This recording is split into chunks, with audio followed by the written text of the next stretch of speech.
Ano niya ngayon, Mr. Maravillas, yung topic mo? EDSA? Ano pa ba yung itatopic natin ngayon, kundi yung EDSA po? Pag hindi natin pag-usapan yung EDSA, we will be out of topic. Kasi, siyempre, kahit papano, may mga maliliit na grupo pa rin ang hindi matunawan ng nangyari 38 years ago. Lalo ngayon mga kababayan, na taon na yung anniversary mga kababayan ay tumama sa linggo. Galit yung mga dilawan kasi hindi na dineclare ng ating Pangulong Bongbong Marcos as holiday. Sunday na kasi po. Wala nang rason na i-declare pang holiday. Alangan yung Monday mga kababayan, February 26, idamay pa ninyo. So, paano yung mga workers natin na apektado? At saka, siyempre, yung mga companies na pag dineclare na holiday, dodoble yung pasweldo nila.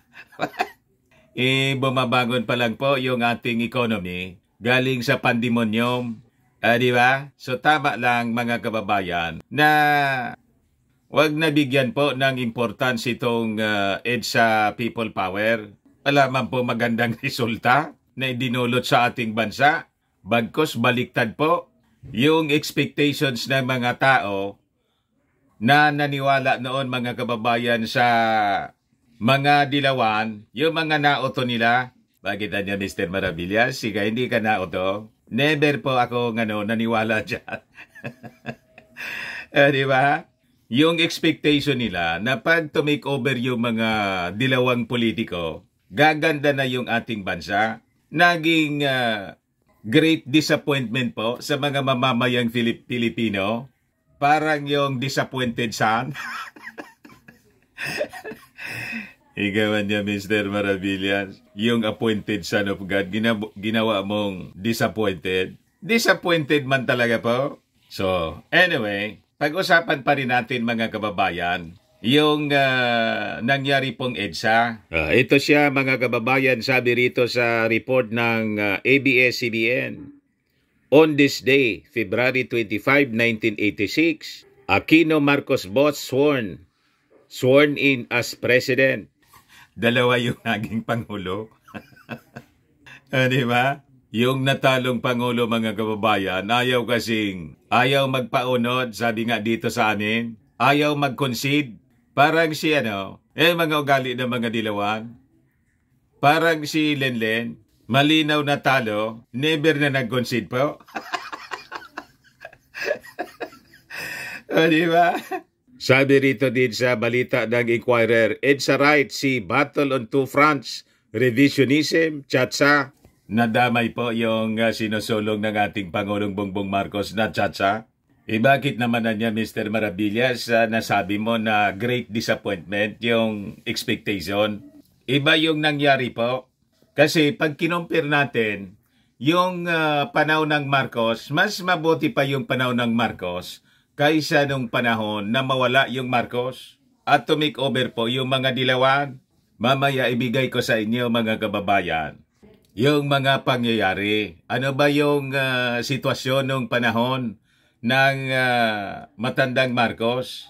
Kasi sa totoo lang po, yung leadership mga kababayan, yung administration and leadership ng dating Pangulong Ferdinand Edralin Marcos, it is unmatched in history. Wala pa na administration mga kababayan. Mula kay Coricong hanggang kay Fentanyl. Ang nakamatch po sa achievement bilang isang Pangulo, bilang isang leader. Yung legacy mga kababayan sa energy sector pa nga lang po at mga infrastruktura, nation builder po yung dating Pangulong Ferdinand Edralin Marcos. Yung mga pumalit po, lahat assuming, including po si Fentanyl, lahat man lang po assuming, walang binatbat mga kababayan. 6 na Pangulo po ang lumipas mga kababayan. Ang naupo sa Palasyo Malacanang, wala sa kalingkingan po, sa naging achievement ng isang leader ng pangalan Ferdinand Edralin Marcos Sr. Grabe naman niya, Mr. Marabilis. Yan man talaga po ang totoo. Sa loob ng 20 years, sila, ilang taon sila? More than 3 decades sila. 6 presidents. Wala pong sinabi. Kaya nga po, mga kababayan, yung naging slogan ng ating Pangulong Bongbong Marcos nung eleksyon, sama-sama tayong babangon muli. So anong ibig sabihin na sama-sama tayong babangon muli? Kasi nga po nakadapa, pinadapa ng mga dilawan yung ating bansa. But before ko mga kababayan ibigay sa inyo yung full story na mga kwentong yan, ngayong Idsalot, EDSA People Power 30th anniversary po. Ay 38 pala, 38 hindi 30th. 38th anniversary, click subscribe muna dito sa ating YouTube channel and hit the notification bell para lagi po kayong updated sa mga kaganapan dito sa ating bansa. Yung mga makatotohanang balita, hindi po fake news. Like and share na rin po ninyo ng ating video. At huwag na rin po ninyo mga kababayan na skip yung ating mga commercial ads. Para tuloy-tuloy lang ang pag-unlad ng bagong Pilipinas. Sa mga naghanap po ng malinis and spacious fitness gym, punta lang po kayo sa aming Colossal Fitness Gym. We also offer Grab car rental with our brand new 2023 model ng Toyota Innova. We also accept booking for those who are planning to travel via PAL, Cebu Pacific, and other airline companies, local and international. And bills payment for Meralco Bills, PLDT, Aleco Bills dito sa Albay, etc. Kahit saan po kayo, mga kababayan, gusto na mag-travel, pwede na kayo magpabook online, bumili ng ticket dito sa aming office. Pwede din po magpabooking kayo, pati sa hotel. May Paymaya po kami dito, may bayad center na rin. Ang Colossal Fitness Gym is located at 3rd floor Security Bank Building, Lanco Business Park, Legazpi City, Albay. For inquiries, look for Chilon Maravillas, contact number 0966-802-0949. Yan po yung aming Innova. Lagi nang matao dito sa amin po. Na-set up na rin yung aming mga bagong gym equipments. May treadmill na rin po kami. Ito naman po yung bago naming product na binibenta online. iGlow Serum, galing pong South Korea. Negosyo siya ng aking anak na architect entrepreneur, Riz Maravillas. Whitening po siya, tingnan ninyo yung epekto sa kanya before and now. Sa mga inquiries po, contact ninyo lang po siya sa FB, sa Riz Maravillas on FB po. Ito naman po, Firmax Firming and Lifting Cream. Mainam po siya sa mga pains at paninigas na mga kasok-kasuan. Pahid-pahid lang po sa mga pulses and affected area. Ito naman po, Automax Radiant Serum. Sa mukha naman yung application. Anti-aging po siya. You will look 10 years younger than your age. Sa mga cancer patients naman po, try nyo lang po ito. Ning siya red mixed fruit drink. Hindi man po siya gamot, food supplement siya. Kaya lang gawa siya mga kababayan sa goji berry. Yung goji berry may anti-cancer properties. O ngayon, yung mga inquiries po ninyo, dumiritso na lang kayo sa aming messenger sa Facebook para masagot namin agad. Ayos pa? Ayos na ayos, Ada Mr. Maravillas. So, balikan natin mga kababayan yung ating kwento at siguro, balikan natin yung history. Kasi yung People Power 1986 po, nasa radyo na po ako. Announcer na po ako kasi nag-start po ako sa aking career as reporter po sa mainstream media 1984. So after 1983 nang i-assassinate po si Ninoy. Doon nagsimula yung matinding kaguluhan po. Araw sa araw-araw nagrarally po yung mga dilawan at nag-culminate po yung kanilang panggugulo sa pagpatalsik po sa ating duly elected president, yung tatay ng ating Pangulong Bongbong Marcos, si Apo Lakay. Pero yung panggugulo nila matagal na, kaya nga po dineclare yung martial law noong 1972 dineclare. Pero 1981 po, inalis na po yung declaration ng martial law. So 1983, inassassinate po si Ninoy. Ang itinuro po si McCoy. Hindi man po nila napatunayan. May challenge nga po yung ating Pangulong Bongbong Marcos sa interview po mismo ni Chris Aquino na ipaimbestiga uli, buksan yung kaso. Ayaw man ng pamilya kasi daw po napatawad na yung mga Marcos. You see? Isinoan niya yung mastermind, Mr. Maravillas. Basta si Sergeant Martinez po, na naborn again, nang interviewin po ng mainstream media. Sabi niya, ang narinig niya pong pangalan, Danding. Danding. May kilala kayong ganong pangalan? I-search ninyo po yung mga testimony, interviews ni Sergeant Martinez. Kaya lang, itong mga talagang itong mga dilawan, ang sinisisi po, si Apo Lakay. But anyway, yung mga personalities po na nabanggit, lahat na kasi kinain na ng lupa po, kinuha na ni Lord. So sabi rito, Aquino Marcos both sworn in as President ngayong February 25 noong 1986. Corazon Aquino and then President Ferdinand E. Marcos were both inaugurated as Chief Executive of the Philippines. Aquino was sworn in at the Club Filipino in San Juan while Marcos was at the Malacanang Palace. So yan po ang pagbabalik tanaw sa ating history. Ngayon, ito yung mga kwento, mga kababayan. EDSA Right Sea Battle on Two Fronts, Revisionism, Chatsa. Wala man maniwala sa kanilang marami, kundi sila man lang po. Kaya nga, yung mga EDSA activities po, hindi makatipon po ng 100. Nakita ninyo po doon sa EDSA's Right. Hirap na hirap sila na makatipon ng 100. Iwan ko ngayon po, kasi kahapon, nagsisimula yun noong Friday. Yung mga pag-iingay nila sa mainstream media man lang po. Pag hindi po in-interview, hindi na ninyo malalaman na may activity.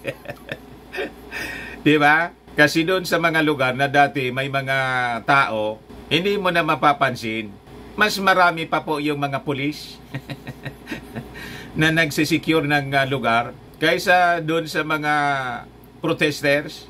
So, malinaw po na yung mga tao is losing interest. By admission mismo ni Senator Nancy Binay, wala na niya magka-interest. That is niya may concern. Kasi nga po mga kababayan, ang rason niyan, yung expectations ng mga tao na naniwala sa kanila during the EDSA People Power 1 ay naging great disappointment po sa kanila.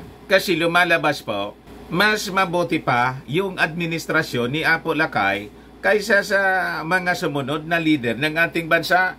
Kaya asa pa kayo na may maniwala sa inyo sa mga pinagsasabi ninyo ngayon. Sabi rito, on the 38th year of the 1986 EDSA People Power Revolution, groups and personalities who resisted the dictatorship that toppled it, are fighting on two fronts now to keep its legacy alive. Against the revision of the narrative of the events that led to it, in the efforts to change the Constitution that affirmed the democratic spirit of the uprising. Kasi ito pong konstitusyon na gusto nating amyendahan, ang tawag dyan kurikong konstitusyon. Konstitusyon mga kababayan na bugso lang ng damdami, ng galit ng mga dilawan sa mga Marcos, hindi na pag-isipan ng maayos. Kaya tingnan ninyo po, hindi umunlad yung ating bansa. Kaya ang sinusulong ng ating Pangulong Bongbong Marcos at ni Speaker Martin Romualdez, yung restrictions niya sa economic provisions, kailangan na nating tanggalin. Kasi hindi na siya akma sa need ng ating mga mamamayang Filipino at ng global trend. Obsolete na po. Ito yung ngayon ang ginagamit nila, mga kababayan, para yung EDSA People Power, para atakihin yung sinusulong na chatsa ng ating Pangulong Bongbong. Sabi po dito, EDSA 1 anya is a live experience of God's salvation of the Filipino people. People who reject this do not respect our Lord. Baliktad po mga kababayan ang sinasabi nila. Walang katotohanan po itong sinasabi. Palibasa ang nagsasalita po, pari, unbiblical po. Pag pari po si Damaso, hindi naayon sa salita ng Diyos ang kanyang mga sinasabi. Walang ganun po sa Bible. Whoever revises the story of EDSA 1 dishonors God and discredits what God has done for us and His people. Sabi po ni Father Manoling Francisco, one of 3 priests who led a mass at EDSA Shrine on Friday. Bakit naman niya, Mr. Maravillas, nasabi mong mali yung sinasabi ng pari? Unbiblical kasi po. Kasi ito nakabase sa sinasabi nila na God's Vox Populi, Vox Dei. Ang Vox Populi, Vox Dei po, unbiblical, hindi siya totoo, mali siya po. Ano niya, Mr. Maravillas, ang ibig sabihin ng Vox Populi, Vox Dei? Ang boses daw ng mga tao, boses ng Diyos. Wala pong ganun sa Bible, ipakita ko po sa inyo. Ito po yung sabi sa Bible. Sabi sa Isaiah chapter 55 verse 8 to 9, "For my thoughts are not your thoughts, neither are your ways my ways, declares the Lord." Ang sabi naman niya, Mr. Maravillas, hindi man thoughts, kundi boses. Before ka po na magsalita, galing yon sa isip. Di ba? At yung galing sa isip, galing sa puso. Di ba po, mga kababayan? Kaya nailabas ng bibig, kasi naisip mo, yung sasabihin mo, kaya never na magkatotoo yung declaration nila na Vox Populi, Vox Dei, Roman maxim lang po yon. Sabi-sabi lang po nila. But their claim is not correct. It is false. Na Vox Populi, Vox Dei, na ang boses ng Diyos, ang boses ng tao, boses ng Diyos. Ang boses po ng tao, boses ng tao.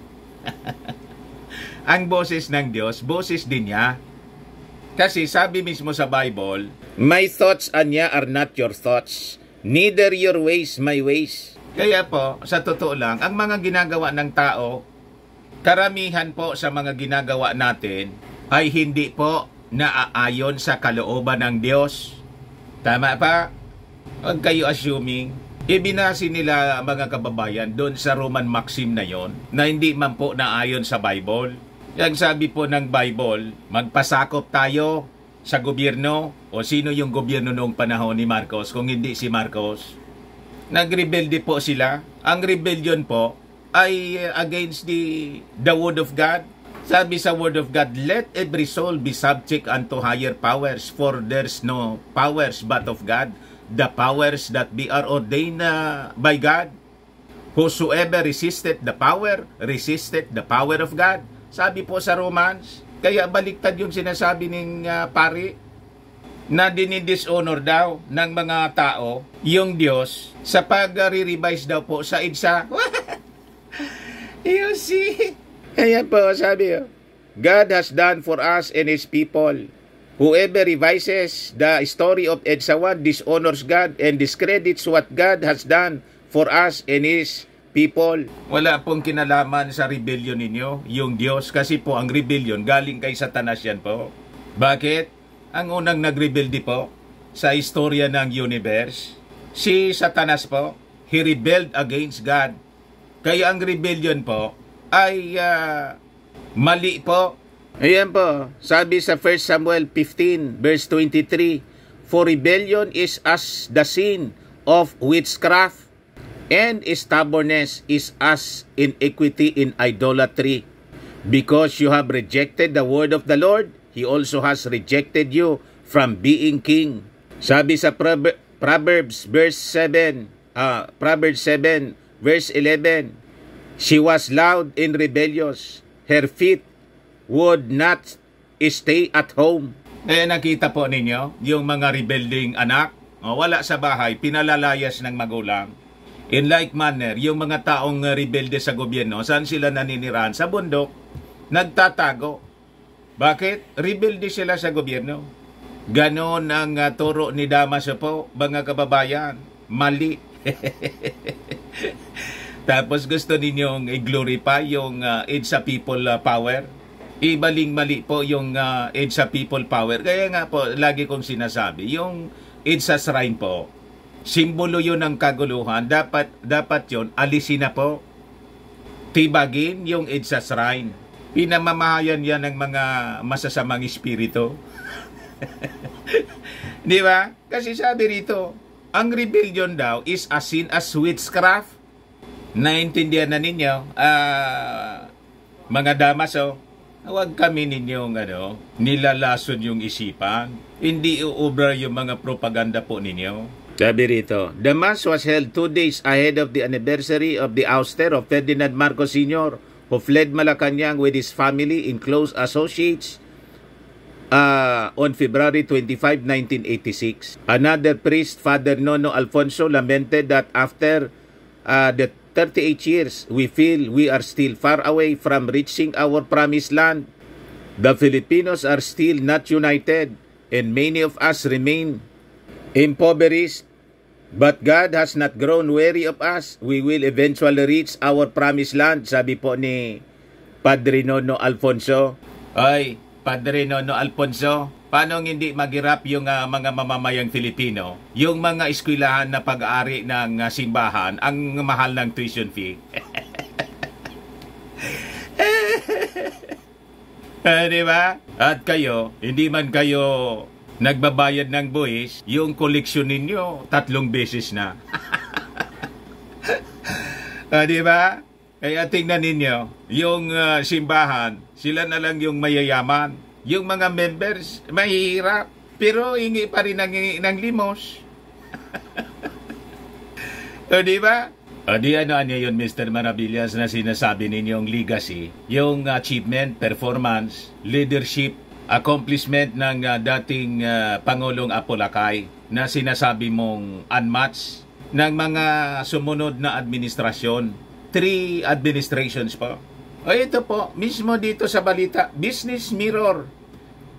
Para baka Mr. Maravillas, ma-fake news kanyan. Business Mirror, mainstream media ang nag-report nito. Ayan October 30, 2015. Reported by Cecilio Arillo. O yan Business Mirror. Business Mirror. Sabi diyan, Marcos Unmatched Legacy Energy. Yung pagpagawa pa lang po ng mga planta ng enerhiya po, wala ni isang administrasyon na sumunod sa kanya ang nakagawa. Hindi man lang po sila nakapagpagawa. Di ba? Kaya nga the other day, natutuwa tayo kasi may balita tayong nabasa. Ito po, February 21. Inquirer, sabi rito, Northern Samar to host Southeast Asia's first tidal energy plant. Magpapatayo po dyan sa Northern Samar ng isang planta ng enerhiya, planta ng kuryente, na pinapatakbo sa pamamagitan ng alon, tidal wave. Tidal energy. Kasi maalon dyan yung karagatan. So lalagyan po ng planta po na pinapatakbo ng tidal. And it will be first in Southeast Asia. Saan po mangyayari yan? Sa administrasyon ng anak ng dating Pangulong Apolacay. President BBM. You see, ganun ka-visionary po yung mga Marcoses. Ayan pa Northern Samar. Ayan siya. Malapit sa amin, ito yung Bicol o ito yung Northern Samar.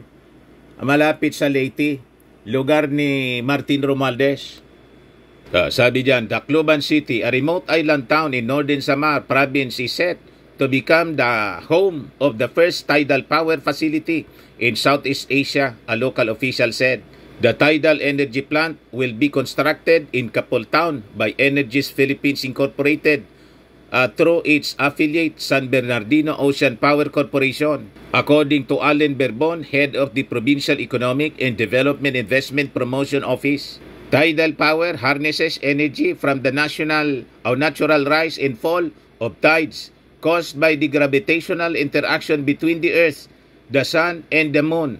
Tidal currents, which carry sufficient energy for harvesting, occur when water passes through a constriction. The Filipino-led Energies Philippines Incorporated engaged in green energy development, awarded the engineering, procurement, and construction contract for the 1 megawatt project to the United Kingdom-based Iyanga Marine Energy Group. Kita ninyo, iyon ang administrasyon ng ating Pangulong Bongbong Marcos. Align siya ito mga project na to sa green energy development dito po sa ating bansa. Ganon ang Marcos administration po. Unmatched siya po. Ay, pakita ko sa inyo yung history. Ito na yung report ng Business Mirror, October 30, 2015. Marcos Unmatched Legacy Energy. Sabi diyan, infrastructure development is the fuel that keeps a country cruising at a rapid pace in the race toward growth in economic stability in today's emerging global environment. Dr. Jeffrey Delmon, Senior Infrastructure Specialist of the World Bank, affirms this by stating that poor infrastructure impedes a nation's economic growth and international competitiveness. Infrastructure thus becomes imperative as it plays a direct and crucial role in people's everyday lives. The development of high-quality roads and transport systems, bridges, hospitals, and schools is vital both for economic growth and improving the quality of life of citizens.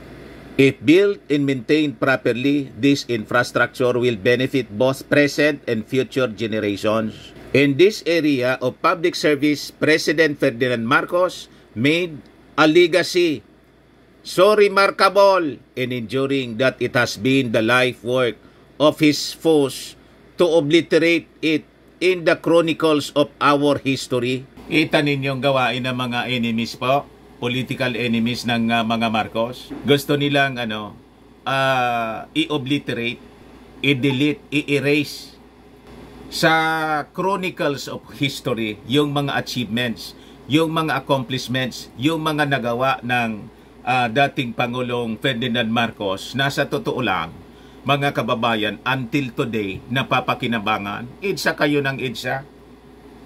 Wala man na idulot na mabuti po yung nangyari sa EDSA. Pamimirwisyo lang po sa ating bansa ang ginagawa nila until today. Wag kami. Yet, no matter how hard they attempted to stigmatize him, the significant things he had accomplished cannot change the fact that because of what he did in his time remains today in the global map, a feat that has never been equaled by 5 presidents who succeeded him. Hindi po mapantayan ng sino man sa mga sumunod na presidente. That includes fentanyl. Hindi ako may gawa niyan. Nagsulat niyan. Business Mirror po ang nagsulat. 2015 pa ang nagpublish. Sabi rito, Marcos' accomplishment in infrastructure and development missing in history books, deliberately prescribed for our students and unheard of by many Filipinos are discussed below. The energy sector plays a key role in the country's economic activities. When energy prices go up, the cost of food, transportation, and other basic necessities follow suit to prevent skyrocketing oil and power rates that would eventually result in high prices of commodities brought about by the 1973 global oil crisis. The government sought to decrease dependence on imported oil by harnessing indigenous sources of energy. As a result, the Marcos regime completed 20 power plants. Sino nakapagawa niyan, mga kababayan, among the 5 presidents na sumunod sa kanya, including fentanyl? Di ba wala? Kaya ayaw ninyong i-revise yung history kasi dinilit ng mga dilawang historians yung mga dapat nakalagay sa history na dapat malaman ng mga kabataan na kung bakit po sila maliwanag ang classrooms nila dahil yung kuryente, yung planta, pinagawa ni Marcos. At yung mga classrooms na kanila po ginagamit, ang nagpagawa pa yung Marcos. Marcos type building, tingnan ninyo sa mga public elementary schools. Ang dami pang mga Marcos type buildings.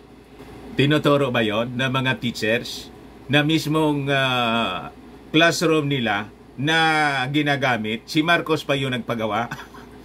Di ba hindi na po sinasabi? Nilason po kasi ni Damaso yung isipan ninyo. Si Damaso po yung punot dulo ng kaguluhan dito. Si Cardinal Sin po, Chinese, influensyado ni Mao Zedong. Kaya umina yung ating military po dahil sa nangyaring sa people power. Kaya inaaboso tayo, mga kabayan ng China, binubuli tayo. At gusto nilang ibalik yung mga dilawan, yung hybrid dilawan. Si Inday gustong paupuin. Wag kami. Ano yung 20 power plants, Mr. Maravillas? Tingnan ninyo. Marcos regime completed 20 power plants.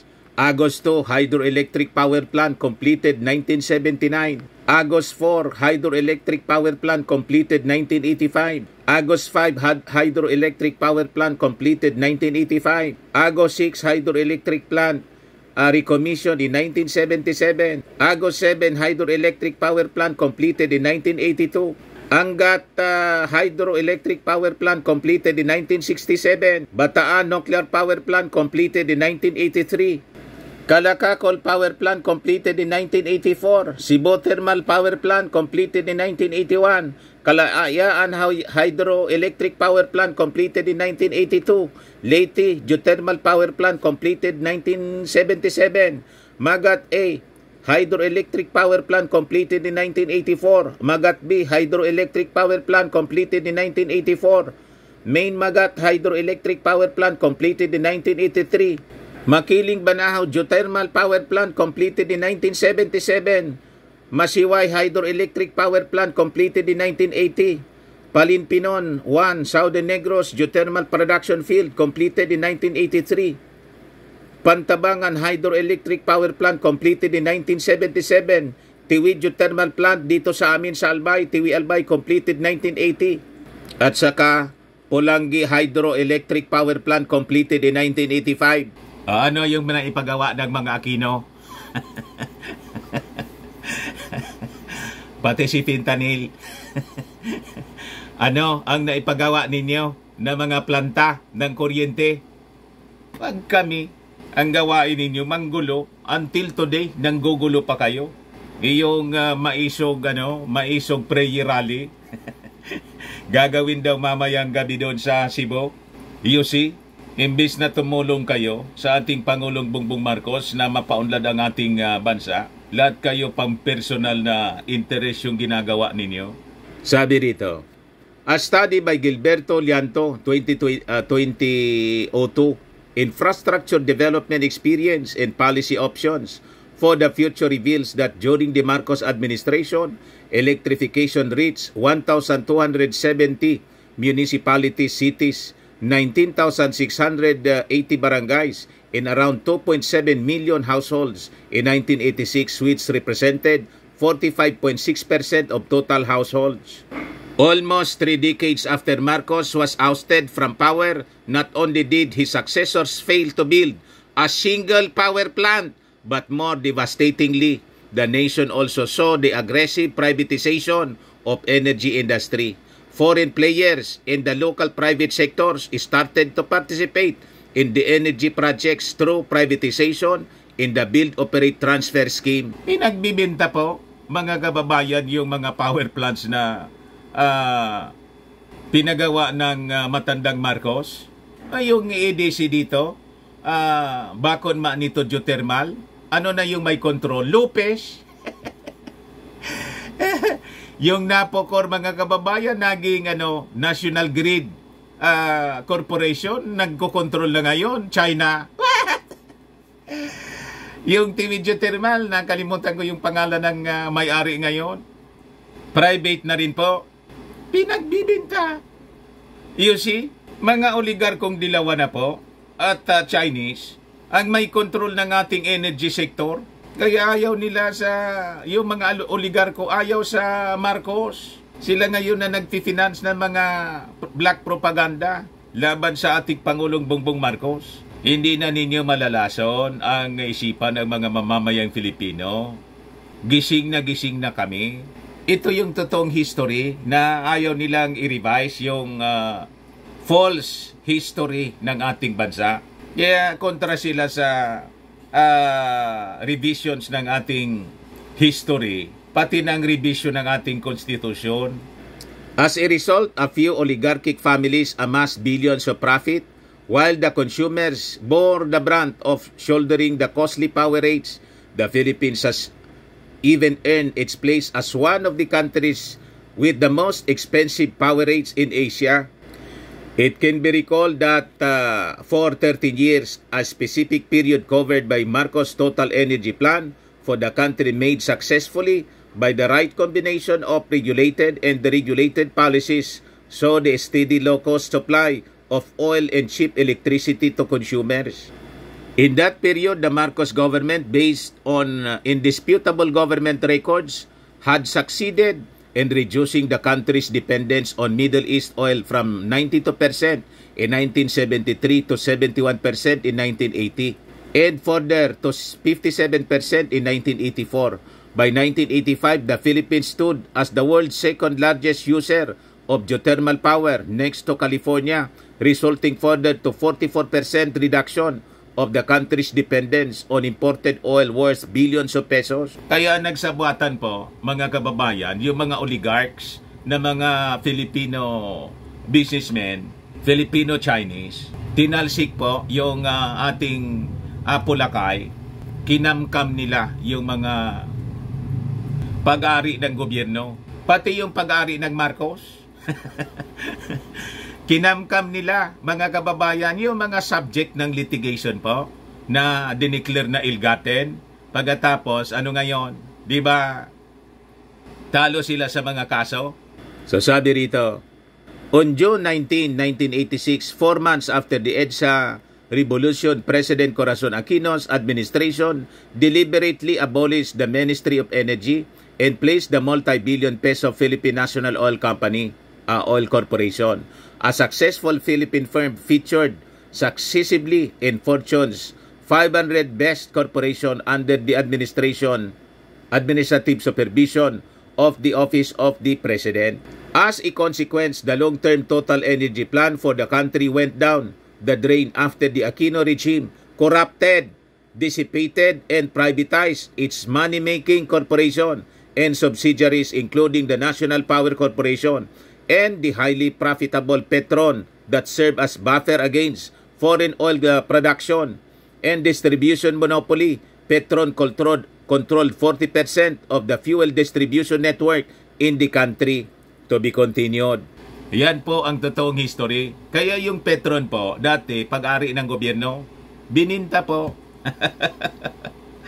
Kaya po mataas ang presyo ng ng gasolina. Pati yung OPSF, Oil Price Stabilization Fund, tinanggal po nila. Ano na tayo ngayon? Kaya nung panahon po, mura ang presyo ng gasolina, mura ang presyo ng kuryente nung panahon. Tingnan na po ninyo ngayon. Huwag tayong nakikinig sa mga panduloko po nila. Ito yung Bataan Nuclear Power Plant, mga kababayan. Sinayang po ng mga dilawan. Ito yung Cultural Complex of the Philippines, pinagawa ni Marcos, ni Imelda. Ngayon po, Manila Film Center, San Juanico Bridge, nakapunta na ako dyan. Yan o. Manila Bay Reclamation, Tondo Urban Renewal Project. Ang dami pang iba po kung kakalkalin lang natin, mga kababayan. Yung mga state universities po, in colleges, all throughout the country. most of this, mga kababayan, ang nagpagawa po si Marcos. Magkatapos, naging mga anti-Marcos yung mga estudyante kasi nilaso ng mga dilawan ni Damaso yung isipan nila. Hanggang ngayon, nilalason yung isipan po. Sinisiraan nila yung pamilya Marcos. Huwag kami. Ayan man lang po mga kababayan, napahaba yung ating diskusyon. Ako po si Dante Maravillas. Bye-bye. God bless.